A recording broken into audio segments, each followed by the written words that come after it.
who did perform the interview, what was the top thing that you learned from doing the interview with a leader? Yeah. The leader I interviewed had a lot of great insights, and who did you interview? My next door neighbor, Ann Flintstone, who's an incredible community leader, leads the Girl Scouts, PTA, just very involved parent, and I've always admired her strength of leadership. And she was next door, so it made it even easier to interview her. And we're friends. One thing she said is get a lot of experience outside your comfort zone. So that's really good advice. Do stuff that doesn't feel good. Like you have to push your ability level. Great. Get outside of your comfort zone. Yeah. I think a couple of key points. Of course, one that he said was, be quick to listen, slow to speak, and then take action. So he added the take action on top of the listening and being slow to speak. After you ask about questions, he said take action. And the other thing is he said don't be afraid of challenges that come your way. Take the opportunities to attack them and go after them. Because you're going to get them, but don't be afraid of them. And when they come, you need to do something with them. So I interviewed Cecil Wooten, who's about 82, and wow. And his stories were just, it was incredible to catch up and talk with him. Also, I think too, the older someone is, the more humble they tend to get if they're really spiritual. And his comments were very humble. Of course, he remembered some experiences where I wasn't practicing some of the laws of leadership, and reminded me how he did, and it went well. So at 82, he's still very sharp. That's great. So. Now, is he in Atlanta or? No, he's in Birmingham, Alabama, and I catch up with him every couple of months. So I thought it would be great to catch up with him. A great man. A great man. Wow. Yeah, I have one brief story about Cecil. I remember he was in I believe the Boston church, and I was in the Boston church many years ago, and the Boston church was very, very big. It was kind of like the LA church today. It's thousands of people, and I never saw him. He was in a whole different side of the church. And I remember one of my old friends from Boulder saw him, Cecil, at some conference and said, "Oh, hey, do you know Tim Priestley?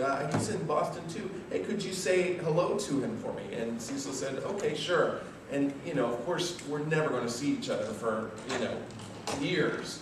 So Cecil, though, had such integrity that he actually wrote me a card and mailed it to me saying hi for this other brother that just saw him at a conference, because he said he would say hi for this other brother. He wrote me a card and said hi. I was like, this other brother would never go to that extent. And, this guy who's far more busy, and he was an elder at the time, did. So it's amazing. That's another lesson of leadership, the integrity of your word. Well, yes, Kurt. I interviewed a brother who started his own business, and I learned a couple things, I think. One, he just moved out to LA like 10 years ago and has been incredibly blessed. And so it reminds me that God's blessings can come on really quickly, I think. Sometimes we get stuck in, wow, we're in this huge mess and it's never going to go away. But like taking risks and being humble can really give you reward quickly, because God can bless that. And then I think also his humility was so that, like when I told him I wanted to interview him, I mean, he's a millionaire. He's done incredible things. And he's like, "Are you sure you want to interview?" Like, and he was serious. Like, I'm like, "No, really, man. I want to ask you some questions." And he's like, "Really? You couldn't find anybody? What you think?" I mean, like, and he was really serious about that, and it really blew me away. His humility, and not a false humility, but a real humility, And I think that's because he's so kind of focused on what he needs to do, or God, or that he's not thinking about himself. It'd be like, yeah, I'm it, man. What took you so long to call me? Wow. Yeah, and it was really telling to see that, and I knew it, but I mean, just to hear it, reverberate was nice. Wow. It's really interesting. The first three people that have shared so far about what they learned from the leadership interview, taking risks, meeting a challenge, getting out of your comfort zone, it's kind of a theme that leaders push themselves beyond their comfort zone, and they really do take the risks.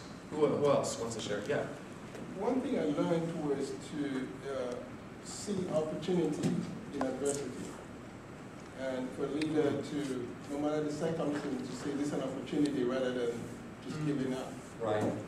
Rather than a huge obstacle or a problem, they perspective is different on challenges. That's right. Good. Yeah. Well, the person I interviewed was very enthusiastic, and he said that he got himself into a lot of leadership roles because he saw there was a need, he took the initiative, and he overcame his fear. He said he has a lot of fears, a lot of phobias, but he overcame his fear. And some of the concluding things that he said was, you get a lot more out of what you invest yourself in than you give. And that's a perspective that he was always able to keep. And then he also said that when he pursued a vision, it gave him this feeling, and then he said, Peter, you know that song, Defying Gravity? You know, that's how I feel when I go and do these things. So I thought that was very inspiring.